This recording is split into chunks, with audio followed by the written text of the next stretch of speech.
Fala galera, ligado aqui no canal do VSR, chegando para mais um vídeo. Claro que o tema é o dia 3 da Copa do Mundo. Vamos falar sobre isso aqui no canal. Antes, aquele ritual que você sempre me ajuda demais, deixando o like, se inscrevendo no canal, copiando o link do vídeo, espalhando nos seus grupos de WhatsApp e Telegram para mais gente poder comentar o vídeo, poder entender as minhas percepções, a gente trocar uma ideia. Porque estou aqui no Catar fazendo a cobertura da Copa do Mundo, em especial a cobertura da Seleção Brasileira, e é sempre um desafio para quem faz a cobertura da Seleção Brasileira conseguir assistir a Copa do Mundo. Tenho conseguido, observando aí onde dá, onde parar, vendo no celular e tudo, e hoje tivemos um dia recheado de 4 jogos. Estou gravando esse vídeo 3h30 da manhã aqui na hora do Catar, mas enfim, para registrar é importante deixar aqui no canal. Quero fazer isso todos os dias, vamos ver se eu vou conseguir. No dia de hoje foram 4 partidas, né? A primeira partida do dia, que é a mais surpreendente e é a mais o jogo mais destacado da Copa do Mundo até aqui, eu já analisei o jogo no vídeo anterior. Então, se você quer saber as minhas impressões da vitória da Arábia Saudita por 2-1 sobre a Argentina, você tem que ir no vídeo anterior. No vídeo anterior eu falo lá, para mim foi um vexame da Argentina sim, mas esse vexame não apaga a excelente atuação da Arábia Saudita, melhor que a Argentina em todos os aspectos do jogo, tático, físico e técnico. Eu queria falar uma outra coisa desse jogo, que foi o primeiro jogo do dia, que é o quanto esse jogo modificou a experiência da Copa do Mundo nas ruas de Doha. É incrível, assim, tão logo o jogo acabou, você saía nas ruas de Doha, e aqui eu tô na região de West Bay, não tem nenhum estádio tão perto assim, daqui, dessa região onde fica o meu hotel, mas é impressionante, assim. Então logo eu saí, acabou o jogo, eu saí para gravar, e você já via gente na rua buzinando a todo momento. Sabe quando alguém é campeão, que passa a gente na rua buzinando? Toda hora carro buzinando, muitos torcedores e muita gente com as cores da Arábia Saudita na rua. Os prédios aqui do lado, isso aqui é uma região que tem muitos prédios altos, prédios modernos e tudo, que tem aqueles LEDs na fachada, vários prédios com as cores ou as cores da Arábia Saudita ou projetando a bandeira da Arábia Saudita em suas fachadas. Indo lá para a região do Souk Waqif, que é um mercado popular que reúne muita gente, muitos torcedores de tudo que é lugar, uma transformação ali a partir da vitória da Arábia Saudita. A Arábia Saudita é vizinho aqui do Catar, né? Um país vizinho aqui, o Catar faz fronteira com a Arábia Saudita, e é incrível como a vitória da Arábia Saudita sobre a Argentina foi encarada como uma vitória de todo o Oriente Médio, né? Ou, sei lá, de todo, acho que eu estou exagerando, mas talvez de não só uma vitória restrita à Arábia Saudita, uma vitória de vários países árabes se sentiram representados com essa vitória. Então o clima da Copa mudou aqui em Doha, né? Assim, os torcedores, lógico, os sauditas muito felizes, entrevistamos sauditas, teve gente que chegou a dizer que era o dia mais feliz da vida dele, teve gente dizendo que hoje passa a ser dia 22 de novembro, passa a ser o Dia Nacional da Arábia Saudita. Então muita gente, muito torcedor zoando, sacaneando a Argentina. Então assim, incrível como a vitória da Arábia Saudita mudou o sentimento de viver a Copa, de felicidade da Copa, tá? Sobre o jogo, falei no vídeo anterior. Aí depois tivemos Dinamarca e Tunísia. Só falando, né, esse sentimento assim de união, de uma vitória da Arábia Saudita sendo a vitória de países árabes, me lembrou muito a Copa da África do Sul em 2010, quando a vitória dos times africanos representava a vitória do continente.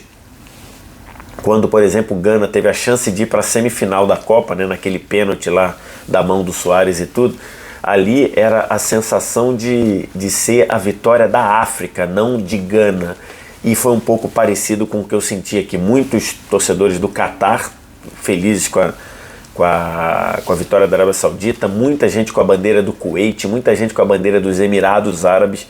Então assim, eu não sei, não conheço assim a política da região, as relações dos países na região, para poder entender assim certinho, mas não sei se tem rivalidade de um com o outro, mas hoje estava todo mundo muito feliz com a vitória da Arábia Saudita.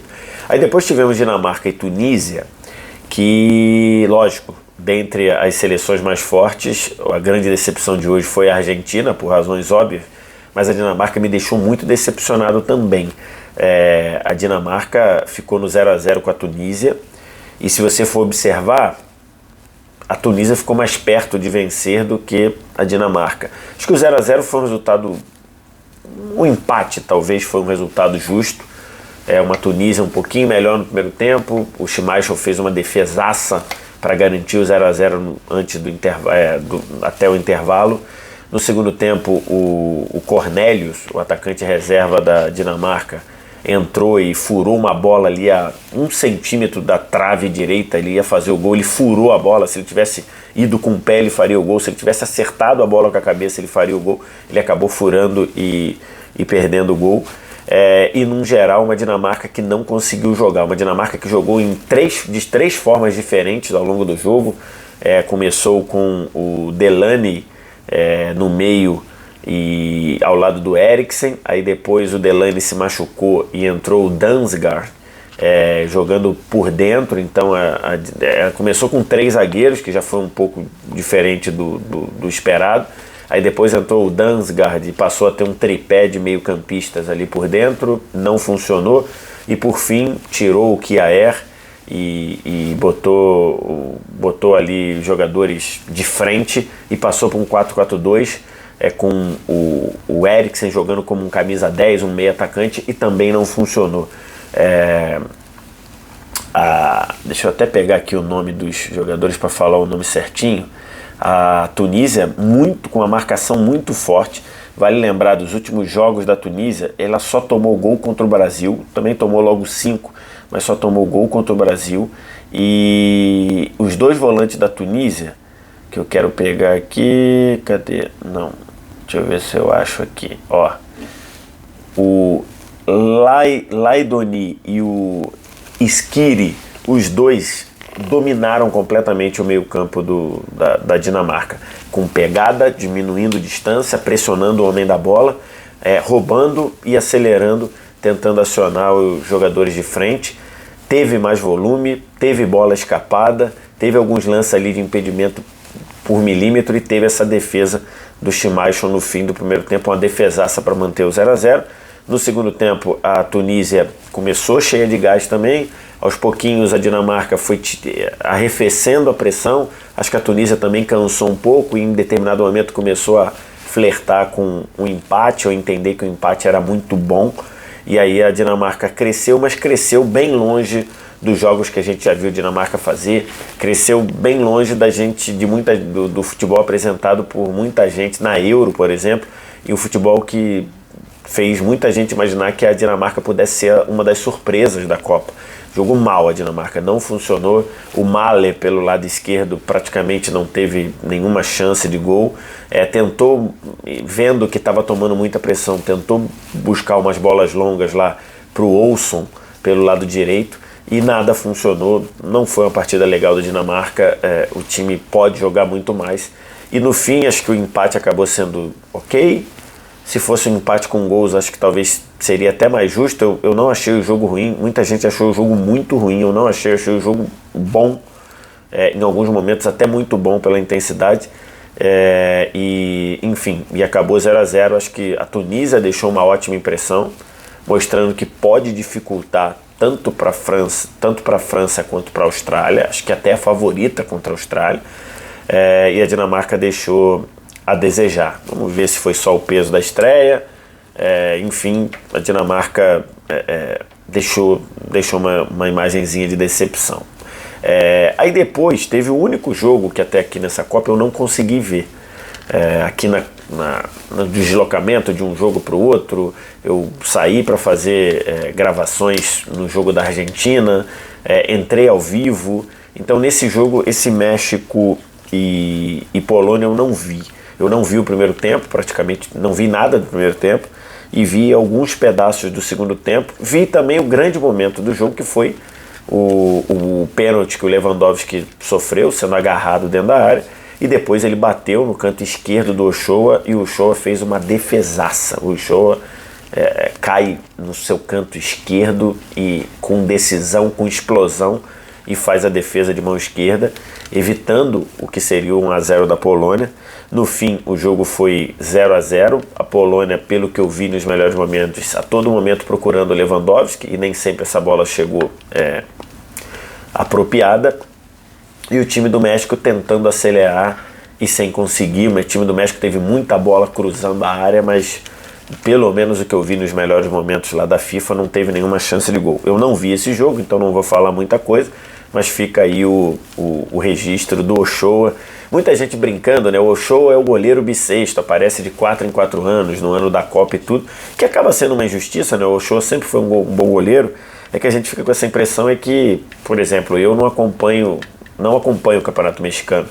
Vejo uma ou outra coisa, vejo um ou outro destaque, às vezes eu vejo o Campeonato Mexicano é mata-mata, né? Às vezes eu vejo o jogo final ou os 2 jogos finais e tudo, mas a gente não acompanha, então a gente fica com essa impressão do Ochoa pela Copa do Mundo. Mas o Ochoa sempre foi um bom goleiro, inclusive em clube, mas na seleção e em Copa do Mundo ele vira o catiço, né? 5ª Copa do Mundo do Ochoa, e simplesmente pegou o pênalti do atual melhor do mundo da FIFA, o Lewandowski. 0 México, 0 Polônia. Acabou que a situação da Argentina não ficou tão complicada, né? Porque se a Polônia tivesse vencido o Argentina e México de sábado, seria vida ou morte para os dois.